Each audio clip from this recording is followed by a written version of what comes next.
Hello students, welcome to my channel Experts on Desk. Please subscribe the channel.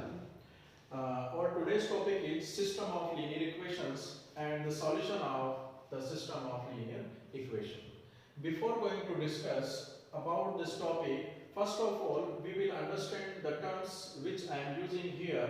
What is the meaning of linear equation and what is the meaning of system of linear equation. Now linear equations को हम लोग किस तरीके से identify करेंगे? A polynomial equation in which each term consist at most 1 degree, यानी कोई equation given होगी तो मेरे को क्या करना है, उसके टर्म्स को चेक करना है। यदि हर एक टर्म की यदि मेरे पास डिग्री यदि 1 होगी या फिर कांस्टेंट टर्म होगी तो वो इक्वेशन किस कैटेगरी में आएगी? लीनियर इक्वेशन की कैटेगरी में आएगी। फॉर एग्जांपल x + 3 = 0, ये पॉलिनोमियल इक्वेशन है, इसको हम लोग चेक करते हैं। ये टर्म है x, इसकी डिग्री क्या होगी? 1। डिग्री कैसे डिसाइड करेंगे हम लोग? जो भी वेरिएबल है उसकी जो पावर है उसको हम लोग क्या बोलेंगे? उस टर्म की डिग्री बोलेंगे। तो इसकी डिग्री क्या होगी? 1। इसकी डिग्री क्या होगी मेरे पास? 0। ये कांस्टेंट टर्म है तो मेरे पास डिग्री क्या होगी? 1 है या फिर 0 है। इसका मतलब ये कैसी इक्वेशन आएगी? Linear equation. यहाँ पर अभी देखना है कि नंबर ऑफ वेरिएबल्स कितने हैं। यहाँ पर नंबर ऑफ वेरिएबल्स है 1, तो इसको बोलेंगे हम लोग लीनियर इक्वेशन इन 1 वेरिएबल, मींस लीनियर इक्वेशन इन 1 वेरिएबल।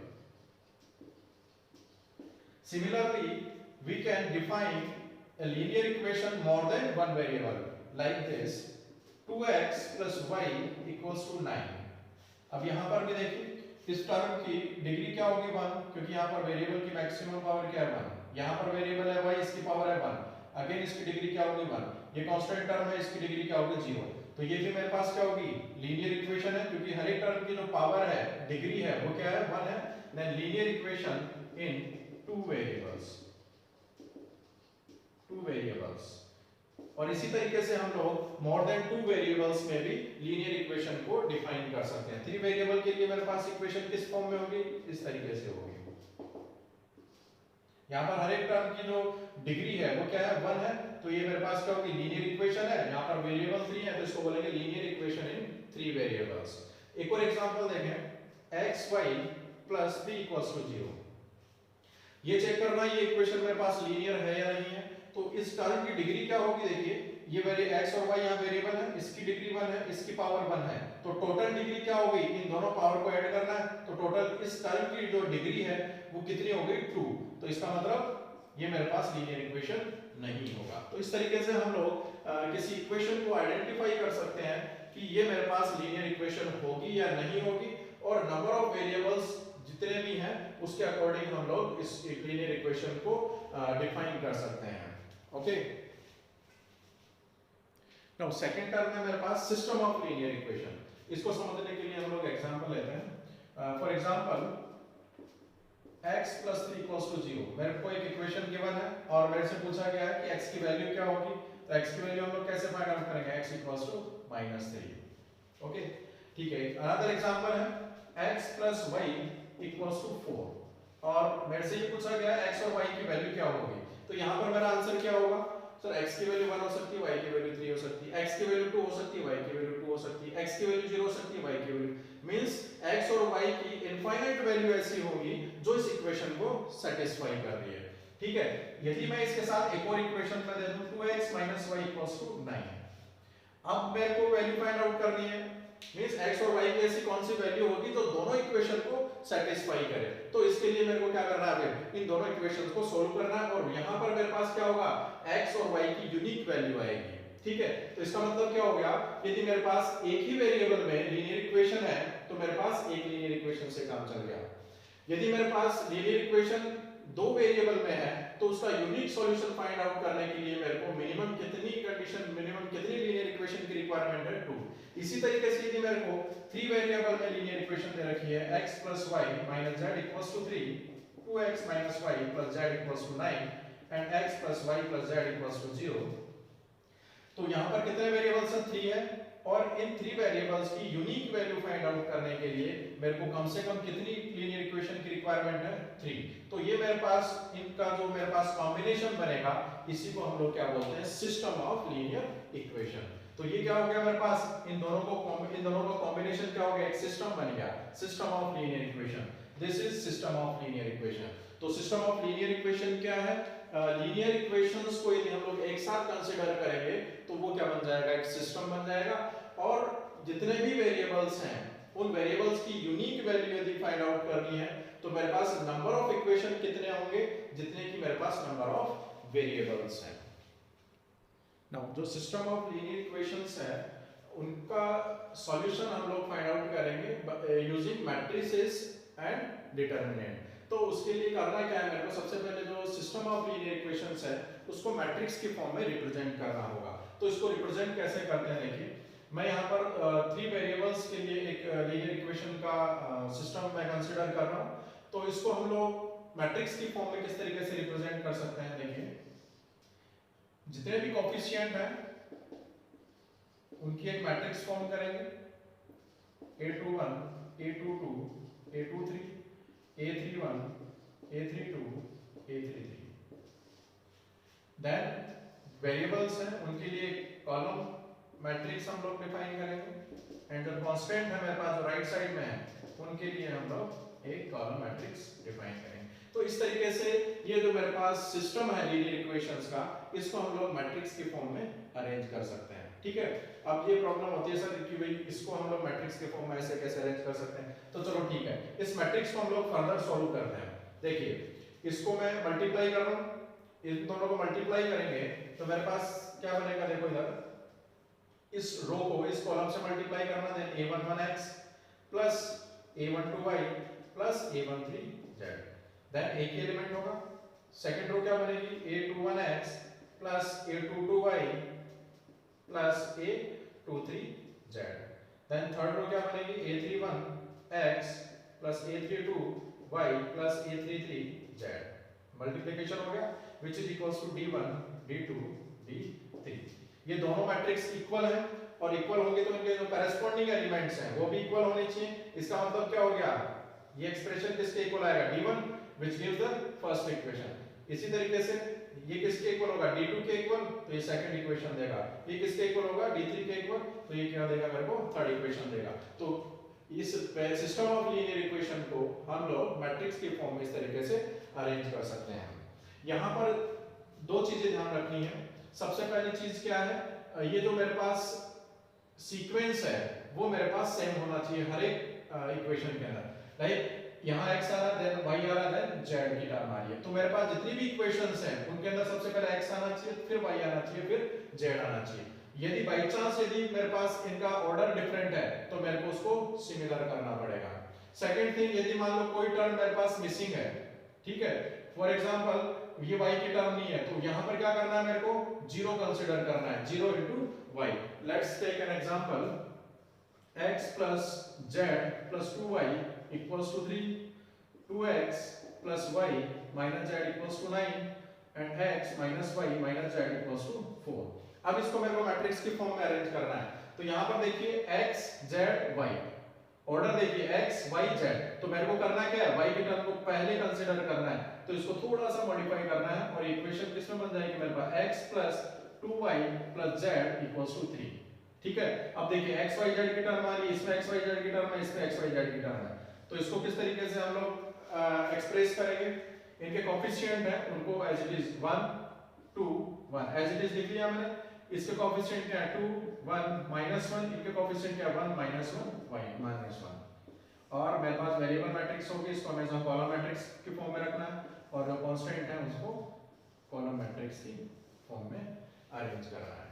ठीक है, तो ये मेरे पास मैट्रिक्स का फॉर्म हो गया, यानी सिस्टम ऑफ लीनियर इक्वेशन को मैंने मैट्रिक्स के फॉर्म में रिप्रेजेंट कर दिया। ठीक है, और जैसे मान लो मेरे पास टाइप से इक्वेशन आ गई, x plus y plus z equals to 3, 2x minus z equals to 4, and x minus y plus z equals to 9।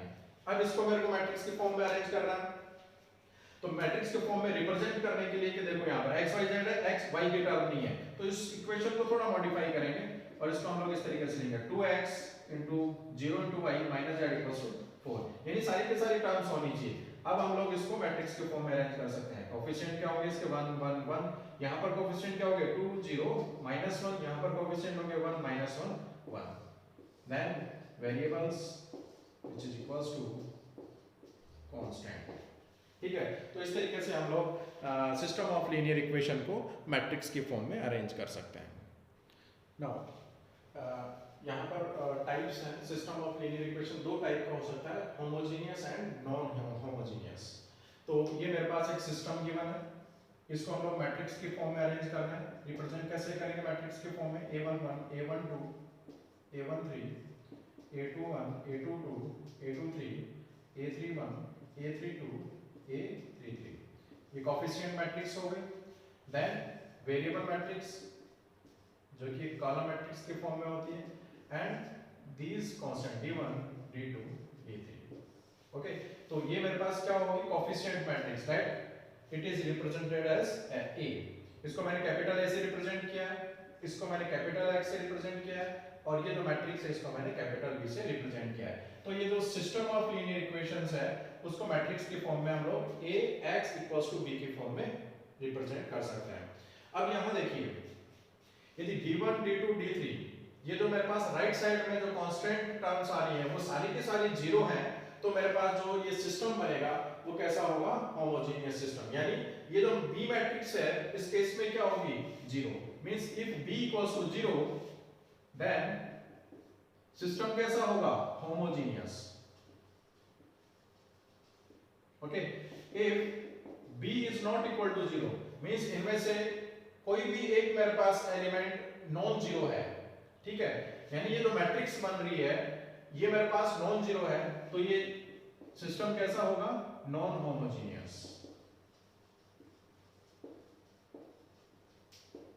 ठीक है, फॉर एग्जांपल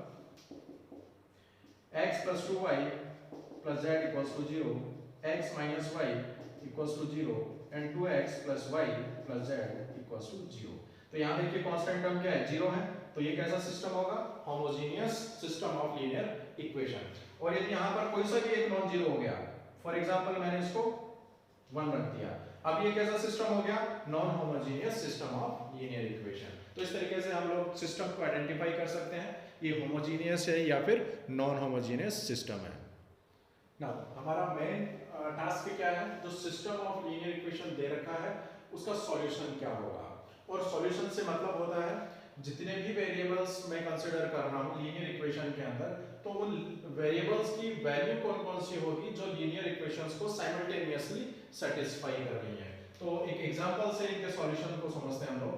एक टू वेरिएबल में मैं system of linear equation consider कर रहा हूँ। For example x + y = 1 and x - y = 3। Okay, second system है मेरे पास x + y = 1 and 3x + 3y = 3। And third system है मेरे पास x + y = 1 and x + y = 4 और 2x + 2y = 4। ठीक है, ये मेरे पास तीन पॉसिबिलिटीज हैं। ठीक है, सॉल्यूशन से क्या मतलब है? x और y की ऐसी वैल्यू जो इन दोनों इक्वेशंस को सेटिस्फाई कर रही है। तो यहाँ पर क्या करना है? x और y के लिए हम लोग सॉल्व कर सकते हैं। हम लोगों ने कई मेथड पढ़ रखे हैं, सब्स्टिट्यूशन का है, एलिमिनेशन का है। तो यहाँ से हम लोग x और y की वैल्यू फाइंड आउट कर सकते हैं। तो यहाँ से x की वैल्यू क्या होगी? देखो, दोनों इक्वेशंस को ऐड कर दें हम लोग। 2x = 4 that give x = 2 and y = -1। Okay, तो इसका सॉल्यूशन आ गया x = 2 एंड y = -1। यहाँ पर चेक करते हैं, देखें x की वैल्यू क्या होगी। अब देखो यहाँ पर ये दोनों इक्वेशन सेम ही है, यहाँ पर क्या होगा? 3 से डिवाइड कर दे तो ये क्या हो जाएगा? x + y = 1। तो यहाँ पर क्या होगा? x की वैल्यू 0 एंड y = 1, या फिर x की वैल्यू 1 एंड y = 0, और x की value 2 and y = -1 and so on. इस तरीके से मेरे को इनफाइनाइट सॉल्यूशंस मिलेंगे। इस केस में चेक करते हैं, देखिए x + y = 1 and x + y = 2। तो मेरे पास ऐसी x और y की कोई वैल्यू होगी नहीं जिसके लिए ये दोनों इक्वेशन सेटिस्फाई हो। ठीक है, तो यहाँ पर क्या हो गया? इस सॉल्यूशन क्या हो गया? इस केस में देखो मेरे को क्या मिल रहा है? यूनिक सॉल्यूशन मिल रहा है। ठीक है, x की भी एक ही वैल्यू आ रही है और y की वैल्यू एक आ रही है। यहाँ पर क्या है, मेरे पास सिस्टम तो है मेरे पास लीनियर इक्वेशंस का, लेकिन इनफाइनाइट सॉल्यूशंस आ रहे हैं। रीजन क्या है, ये दो इक्वेशन ना होकर क्या है, मेरे पास एक ही इक्वेशन है। और थर्ड केस में क्या है, मेरे पास ये दोनों जो कंडीशंस है वो कॉन्ट्राडिक्टरी हैं। Means x plus y equals to 1 and x plus y equals to 2 which is not possible।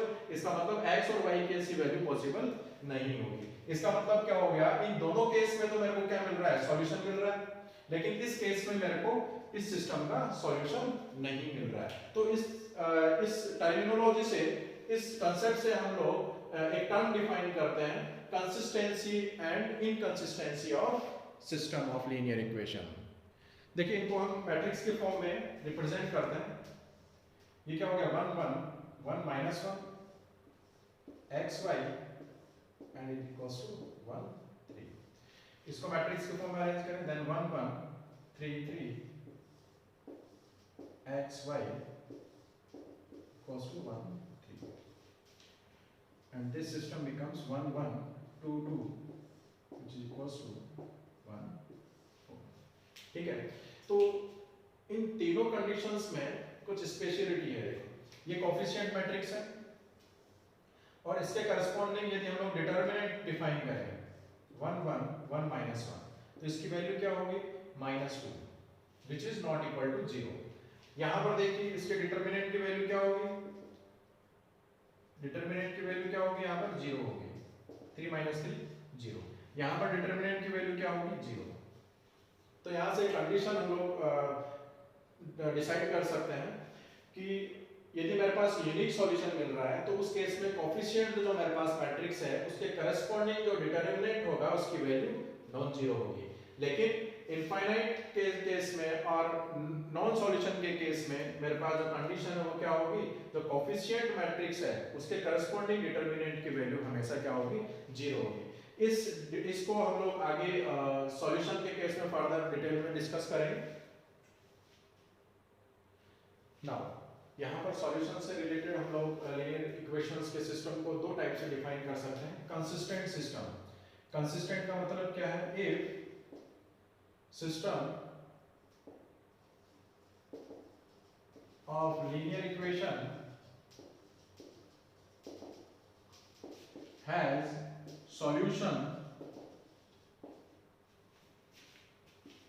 either unique or infinite,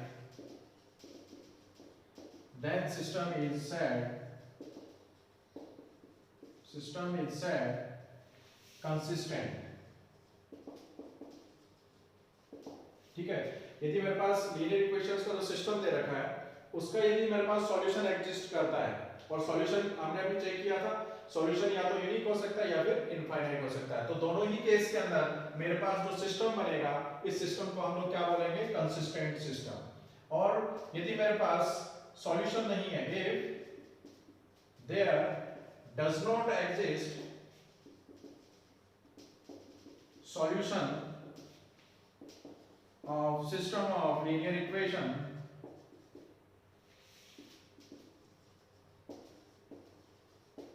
then in this case the system is said inconsistent, then system is said inconsistent। ठीक है, तो हम लोग solution के according consistency और inconsistency define कर सकते हैं किसी भी सिस्टम ऑफ लीनियर इक्वेशंस की। यदि यूनिक सॉल्यूशन या फिर इनफाइनाइट सॉल्यूशन एग्जिस्ट कर रहा है तो उस सिस्टम को हम लोग और बोलेंगे कंसिस्टेंट सिस्टम, और यदि मेरे पास सॉल्यूशन एग्जिस्ट नहीं कर रहा है उस केस में हम लोग सिस्टम को क्या बोलेंगे, inconsistent system of linear equation. Now हम लोग सिस्टम ऑफ लीनियर इक्वेशन को सॉल्व कैसे करेंगे, तो यहाँ पर सॉल्यूशन के लिए मेरे पास तीन मेथड है। फर्स्ट मेथड है मेरे पास मैट्रिक्स मेथड, सेकंड मेथड है मेरे पास डिटरमिनेंट मेथड, और इसको हम लोग क्रेमर रूल्स भी बोलते हैं, क्रेमर्स रूल। और थर्ड मेरे पास मेथड है रिंग मेथड। ये जो मेथड है हम लोग हायर स्टडी में काम में लेते हैं। अभी हम लोग डिस्कस करेंगे मैट्रिक्स मेथड और determinant method which is called Cramer's rule. One by one. देखिए मैट्रिक्स मेथड से हम लोग किस तरीके से सिस्टम ऑफ लीनियर इक्वेशंस को सॉल्व करेंगे। ये मेरे पास सिस्टम दे रखा है लीनियर इक्वेशंस का। सबसे पहला काम क्या करते हैं हम लोग, इसको मैट्रिक्स फॉर्म में रिप्रेजेंट करते हैं। तो इसका मैट्रिक्स फॉर्म क्या होगा, इनके कोएफिशिएंट से हम लोग मैट्रिक्स फॉर्म करेंगे।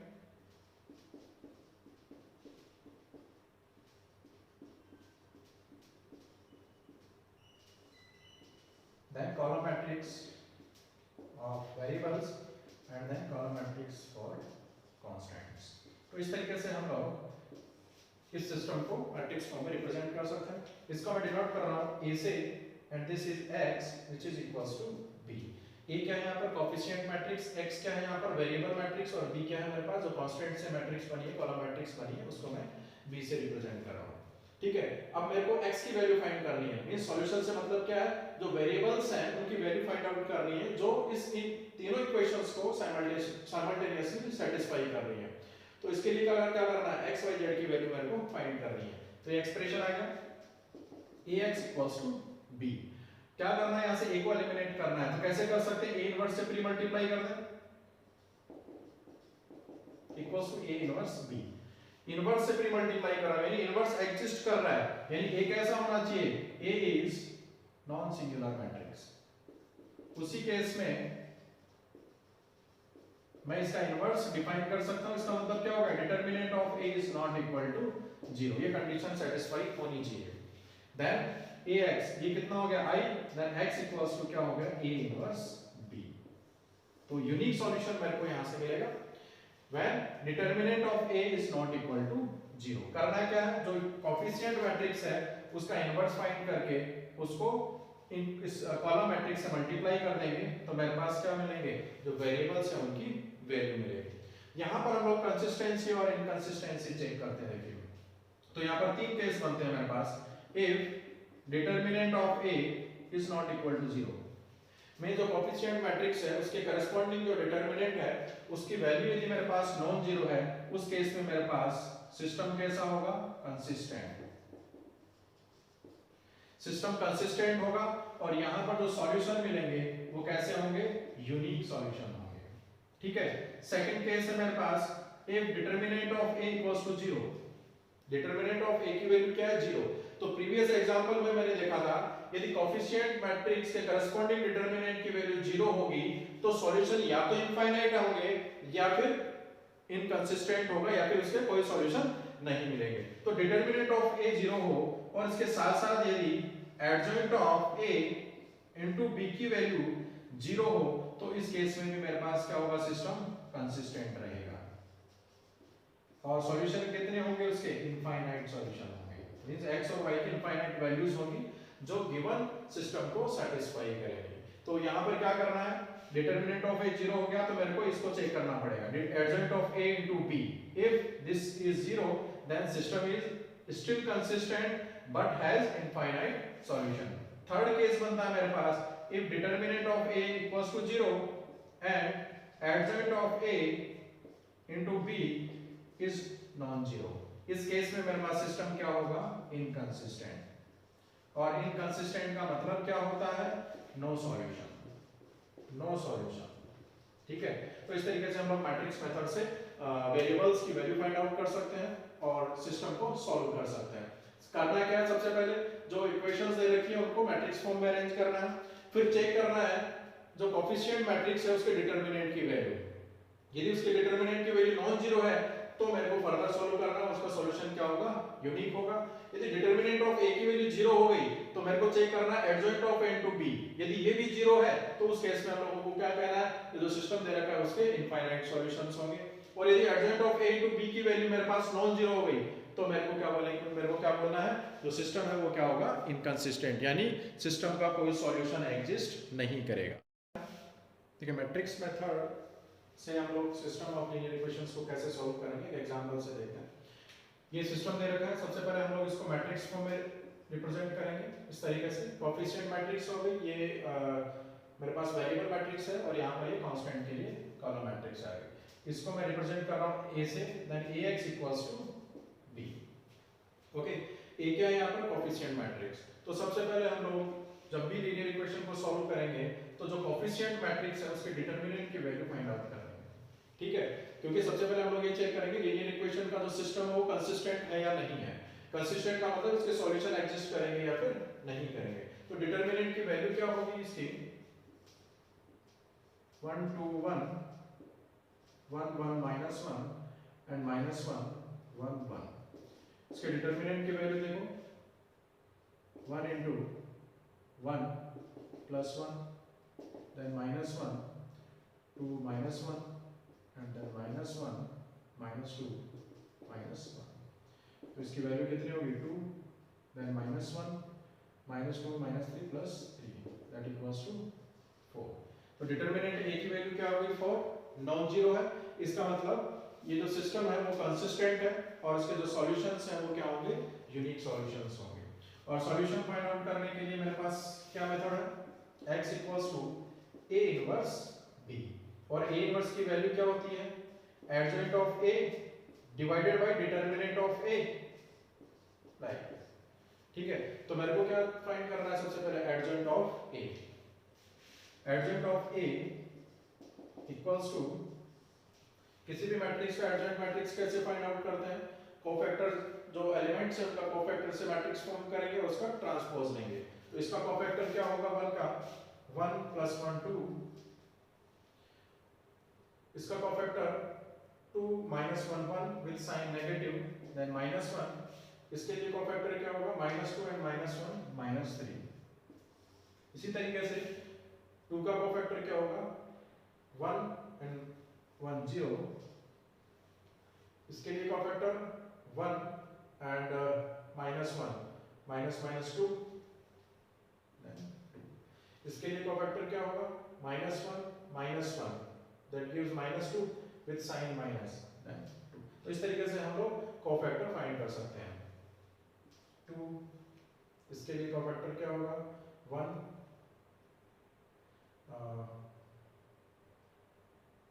इसके लिए कोफैक्टर क्या होगा इस कॉलम को और इसको एलिमिनेट करना है then 1 plus 2 3 with sign minus, और इसके लिए क्या होगा 1 minus 2 minus 1। इसका क्या करना है ट्रांसपोज। तो एडजॉइंट ऑफ a क्या हो गया मेरे पास 2 minus 1 minus 3 0 2 2 and 2 minus 3 minus 1। अब करना है क्या एडजॉइंट ऑफ a को किससे मल्टीप्लाई करना है b से। एडजॉइंट ऑफ a को b से मल्टीप्लाई करते हैं।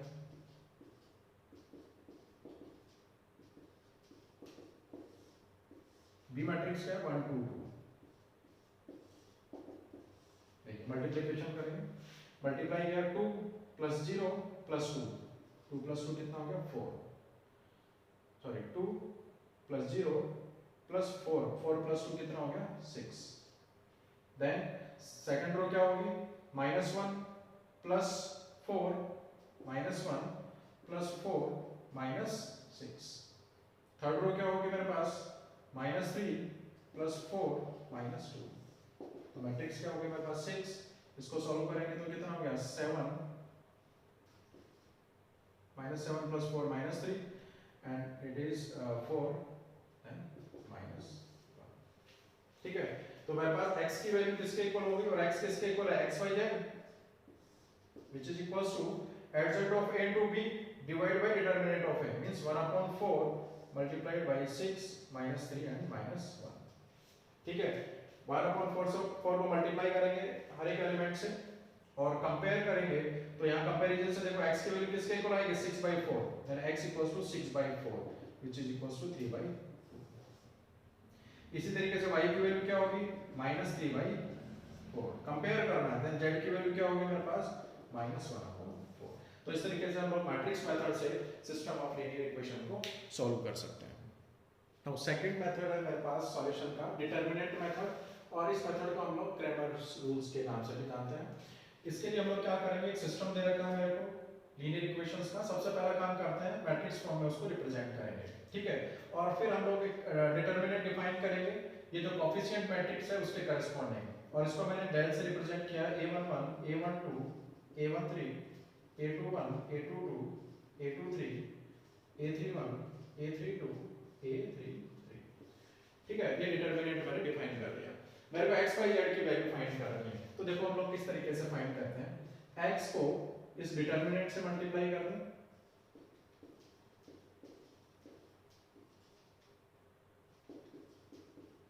a23 a31 a32 a3, ये किसके इक्वल होगा?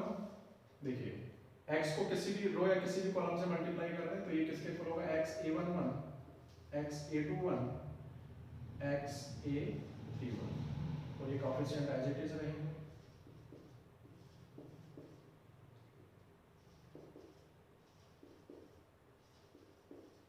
ठीक है, तो ये मेरे पास डिटरमिनेंट था, उसको x से मल्टीप्लाई कर दिया तो मेरे पास ये फॉर्म होगा। अब यहाँ पे मेरे को एलिमेंट्री ट्रांसफॉर्मेशन करना है। किस तरीके से करेंगे? c1 को चेंज करना है, c1 plus yc2 plus zc3। देखो इस ट्रांसफॉर्मेशन में क्या होता है, डिटरमिनेंट की वैल्यू अनचेंज रहेगी, यदि इसको किसी कांस्टेंट से मल्टीप्लाई करके किसी दूसरे कॉलम में ऐड कर दूं। तो मैंने क्या किया, इसमें इसको y से मल्टीप्लाई करके ऐड किया और इसको z से मल्टीप्लाई करके ऐड किया। तो इसको हम लोग एज इट इज रखेंगे, x a11 a12 a13 a21 a22 a23 a31 a32 a33, which is equals to y से मल्टीप्लाई करके ऐड कर रहा हूं। तो ये मेरे पास फर्स्ट कॉलम क्या होगा, x a11 plus y a12 plus z a13, then x a21 plus y a22 plus z a23, x a31 plus y a32 plus z a33।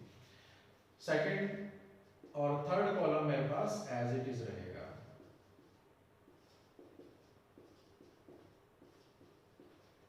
ठीक है, अब देखिए ये वाले, देखिए ये किसके इक्वल है? फर्स्ट इक्वेशन के अकॉर्डिंग d1, ये तो वैल्यू किसके इक्वल होगी? d1, ये वैल्यू होगी d2 और ये वैल्यू होगी d3, और ये कॉलम मेरे पास एज इट इज रहेगा।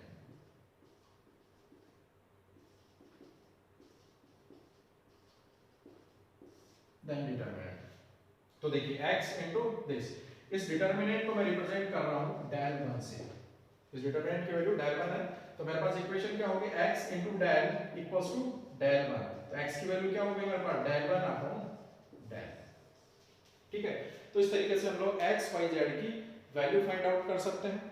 और इनकी वैल्यू कैसे फाइंड आउट करेंगे? हम लोग del 1 del 2 del 3 तीन डिटरमिनेंट हम लोग डिफाइन करेंगे और उसके अकॉर्डिंग हम लोग x y z की वैल्यू फाइंड आउट कर सकते हैं। इसी तरीके से देखो y के लिए क्या करेंगे अपन लोग? इसको y से मल्टीप्लाई करेंगे, इस कॉलम को y से मल्टीप्लाई करेंगे और फिर एलिमेंट्री ट्रांसफॉर्मेशन करेंगे, इसको x और इसको z से मल्टीप्लाई करके ऐड कर देंगे। तो यहाँ पर क्या होगा मेरे पास? सेकंड कॉलम चेंज हो जाएगा, तो y की वैल्यू वहां पर क्या होगी? del 2 upon del, and z की वैल्यू क्या होगी? del 3 upon del। यहाँ पर del क्या होगा मेरे पास? जो कोएफिशिएंट मैट्रिक्स है उसके करस्पॉन्डिंग डिटरमिनेंट की वैल्यू होगी। del 1 क्या होगा? जो ये कोएफिशिएंट मेरे पास मैट्रिक्स है, ये डिटरमिनेंट है, यहाँ पर क्या करना है? फर्स्ट कॉलम की जगह क्या रिप्लेस करना है? ये कांस्टेंट रिप्लेस करना है, d1 d2 d3। del 2 के लिए क्या करना है मेरे को? del 2 के लिए ये जो मेरे पास कॉलम है उसको रिप्लेस करना है। तो del 2 की वैल्यू क्या होगी? यहाँ से del 2 इक्वल्स टू जो मेरे पास सेकंड कॉलम है उसको रिप्लेस करना है। तो del 2 की वैल्यू क्या होगी? a11 a21 a31। यहाँ पर second column d1 d2 d3 हो जाएगा और third column as it is रहेगा, a13 a23 एंड a33। ठीक है, इसी तरीके से del 3 की वैल्यू हम लोग डिफाइन कर सकते हैं। del 3 किसके इक्वल होगा? थर्ड कॉलम की जगह d1 d2 d3 जो कांस्टेंट है उनको रिप्लेस करना है। Then a11 a21 a31 a12 a22 a32 और यहाँ पर क्या करना है? d1 d2 d3। तो इस तरीके से हम लोग del 1 del 2 del 3 की वैल्यू फाइंड आउट करके x y z की वैल्यू फाइंड आउट कर सकते हैं। देखिए डिटरमिनेंट मेथड से हम लोग कंसिस्टेंसी और इनकंसिस्टेंसी किस तरीके से डिफाइन करेंगे। मेरे पास ये सिस्टम गिवन है लीनियर इक्वेशंस का। सबसे पहले हम लोगों ने इसको मैट्रिक्स फॉर्म में रिप्रेजेंट किया और फिर इसके करस्पॉन्डिंग हम लोगों ने चार डिटरमिनेंट डिफाइन करी है। del जो कि ये जो कोएफिशिएंट मैट्रिक्स है उसके करस्पॉन्डिंग डिटरमिनेंट की वैल्यू है। del 1 हम लोगों ने कैसे डिफाइन किया? ये जो डिटरमिनेंट था यहाँ पर फर्स्ट कॉलम की जगह ये जो मेरे पास कांस्टेंट्स हैं उनको रिप्लेस कर दिया और बाकी एज इट इज रखा मैंने। del 2 के लिए मैंने क्या किया? ये सेकंड कॉलम को रिप्लेस किया और del 3 के लिए थर्ड कॉलम को रिप्लेस किया है। और यदि मेरे पास कंडीशन है कंसिस्टेंसी के लिए, फर्स्ट केस है मेरे पास if del is not equal to 0, यदि इस कोएफिशिएंट मैट्रिक्स के करस्पॉन्डिंग डिटरमिनेंट की वैल्यू नॉन जीरो है, तो उस केस के अंदर मेरे पास जो सिस्टम होगा वो कंसिस्टेंट होगा और सॉल्यूशंस क्या होंगे इसके, यूनिक सॉल्यूशन होंगे। ठीक है। सेकंड केस है मेरे पास if del equals to 0, determinant की वैल्यू 0 है, तो यहां पर दो केस हो सकते हैं, या तो इनफाइनाइट सॉल्यूशन होगा या फिर मेरे पास इनकंसिस्टेंट होगा, मींस कोई सॉल्यूशन एग्जिस्ट नहीं करेगा। तो यहां पर मेरे को फर्दर कंडीशन चेक करना पड़ेगा and del 1 equals to del 2 equals to del 3 equals to 0, then system क्या होगा, कंसिस्टेंट होगा और उस केस में मेरे पास जो सॉल्यूशन होंगे वो कैसे होंगे, इनफाइनाइट्स होंगे। ठीक है, यानी ये जो मेरे पास तीन डिटरमिनेंट है del 1 del 2 del 3, ये तीनों के तीनों क्या होने चाहिए, मेरे पास 0 होने चाहिए इसके साथ, तो मेरे पास सिस्टम क्या होगा, स्टिल कंसिस्टेंट, लेकिन आप सॉल्यूशन कितने हो जाएंगे उसके, इनफाइनाइट। और थर्ड मेरे पास केस है if del equals to 0 and one of the three, यानी इन तीनों में से del 1 और del 2 और del 3 इज नॉन जीरो, यदि इन तीनों में से कोई सा भी एक मेरे पास नॉन जीरो हो गया, उस केस में सिस्टम कैसा होगा, इनकंसिस्टेंट, यानी इस सिस्टम का कोई सॉल्यूशन नहीं होगा, नो सॉल्यूशन। तो करना क्या है, ये चेक करना है डिटरमिनेंट की वैल्यूज को, यदि तीनों के तीनों जीरो हैं इसके साथ में, यदि del 0 है और ये तीनों के तीनों जीरो है, तो मेरे पास इनफाइनाइट सॉल्यूशन आएंगे। और यदि ये जीरो है और इनमें से कोई सा भी एक, या तो ये या फिर ये या फिर ये या फिर तीनों के तीनों नॉन जीरो, तो मेरे पास जो सिस्टम होगा वो कैसा होगा, इनकंसिस्टेंट, यानी कोई सॉल्यूशन एग्जिस्ट नहीं करेगा। ठीक है, डिटरमिनेंट मेथड, क्रैमर रूल से हम लोग इस सिस्टम को सॉल्व करते हैं। सबसे पहले इसको मैट्रिक्स फॉर्म में रिप्रेजेंट करेंगे, देन 1 1 -1 3 1 -2 1 -1 -1, कोएफिशिएंट मैट्रिक्स हो गया, variable is x y z is equals to constants 1 3 -। ठीक है, यहाँ पर हम लोग डिटरमिनेंट कोएफिशिएंट मैट्रिक्स के करस्पॉन्डिंग डिटरमिनेंट की वैल्यू डिफाइन करेंगे, which is denoted as del। del क्या होगा मेरे पास, 1 3 1 1 1 -1 -1 -2 -1। इसकी वैल्यू फाइंड आउट करें, तो इसकी वैल्यू क्या होगी, 1 into -1 then -2 then -1, इसके करस्पॉन्डिंग का फैक्टर -3 and +2 and -1, इसके करस्पॉन्डिंग -3 -1, उसकी वैल्यू कितनी होगी, -3 -1 into -1 +1 and -3 -4 +4 which is equals to 2। तो कोएफिशिएंट मैट्रिक्स के करस्पॉन्डिंग जो डिटरमिनेंट है उसकी वैल्यू 2 है, नॉन जीरो है, इसका मतलब इसके यूनिक सॉल्यूशन एग्जिस्ट करेंगे। और वो वैल्यू कैसे फाइंड करेंगे, उसके लिए डायग्राम डिफाइन करना पड़ेगा। ये डिटरमिनेंट कैसे फॉर्म करते हैं, फर्स्ट कॉलम को रिप्लेस करेंगे इस कांस्टेंट से, देन 1 3 -1 देन 1 1 -1 and -1 -2 -1, इसकी वैल्यू क्या होगी, 1, इसके करस्पॉन्डिंग का फैक्टर -1 and -2, then -1, इसके करस्पॉन्डिंग -3 and -2 and -1, इसके करस्पॉन्डिंग का factor -3 +1, then -3 +5 and -2 +2 which is 4। del 1 की वैल्यू कैलकुलेट कर ली, इसी तरीके से हम लोग del 2 की वैल्यू कैलकुलेट करेंगे। del 2 डिटरमिनेंट कैसे फॉर्म करेंगे, सेकंड कॉलम की जगह ये कांस्टेंट कॉलम्स को रिप्लेस करेंगे, देन 1 3 1, ये जो कॉलम्स है इसको रिप्लेस कर देंगे, 1 3 -1 -1 -2 -1, एज इट इज रहेगा थर्ड कॉलम। इस डिटरमिनेंट की वैल्यू कैलकुलेट करेंगे, देन -3 -2, इसके करस्पॉन्डिंग -3 +2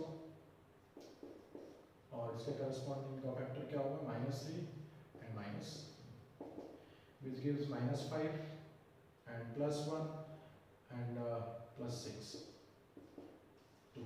तो इस तरीके से हम लोग डिटरमिनेंट की वैल्यू फाइंड कर सकते हैं। डेल 3 के लिए थर्ड कॉलम को रिप्लेस करना है इस कांस्टेंट मैट्रिक्स से 1 3 1 1 1 -1 एंड 1 3 -1।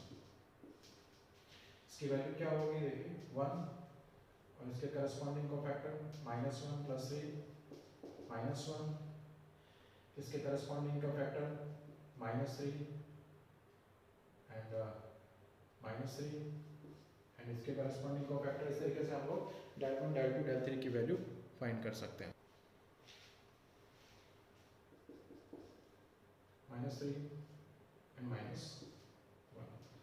इसकी वैल्यू होगी 2 -3 6 + 6 and this gives -4, then it gives 4।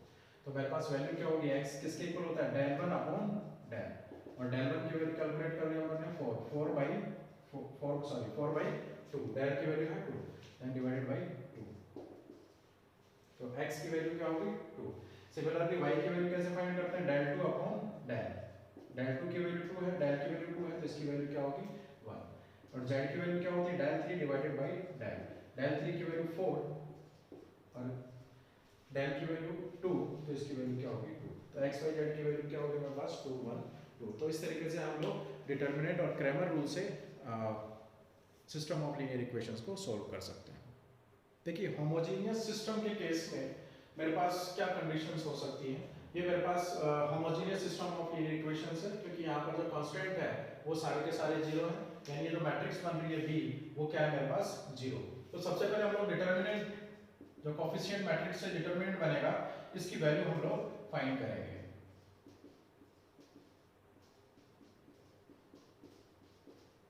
A31 A32 A33, ठीक है, इस डिटरमिनेंट की वैल्यू मैंने फाइंड की, और यहां से देखिए del 1 equals to del 2 equals to del 3 हमेशा 0 होगा, क्योंकि डेल 1 कैसे फाइंड करते हैं अपन लोग, इस कॉलम को यहां रिप्लेस करेंगे तो 0 0 0, किसी भी डिटरमिनेंट का कोई भी रो या कोई भी कॉलम के सारे एलिमेंट यदि 0 है तो उसकी वैल्यू क्या होती है 0। तो इस केस में डेल 1 डेल 2 डेल 3 तीनों के तीनों क्या होंगे 0 होंगे। तो यहां दो केस बन सकते हैं मेरे पास, if del is not equal to 0 तो उस केस में मेरे पास क्या होगा यूनिक सॉल्यूशन बनेगा, लेकिन यहां पर क्या है डेल 1 डेल 2 डेल 3 हमेशा 0 होगा, तो ये मेरे पास क्या होंगे यूनिक सॉल्यूशंस होंगे। और सॉल्यूशन क्या होंगे x = 0 y = 0 z = 0। इस सॉल्यूशन को हम लोग ट्रिवियल सॉल्यूशन भी बोलते हैं, ट्रिवियल सॉल्यूशन, ठीक है। और यहां पर सेकंड केस हो सकता है इफ डेल = 0, डेल की वैल्यू भी यदि 0 है तो उस केस में मेरे पास क्या होगा इनफाइनाइट सॉल्यूशन मिलेंगे, इनफाइनाइट सॉल्यूशन, ठीक है। तो इस तरीके से हम लोग होमोजेनियस सिस्टम को सॉल्व कर सकते हैं। यानी इसका क्या मतलब हुआ, होमोजेनियस सिस्टम कभी इनकंसिस्टेंट हो ही नहीं सकता, ठीक है। या तो उसका यूनिक सॉल्यूशन होगा जो कि क्या होगा trivial solution 0 0 0, all variables are 0, या फिर उसके इनफाइनाइट सॉल्यूशन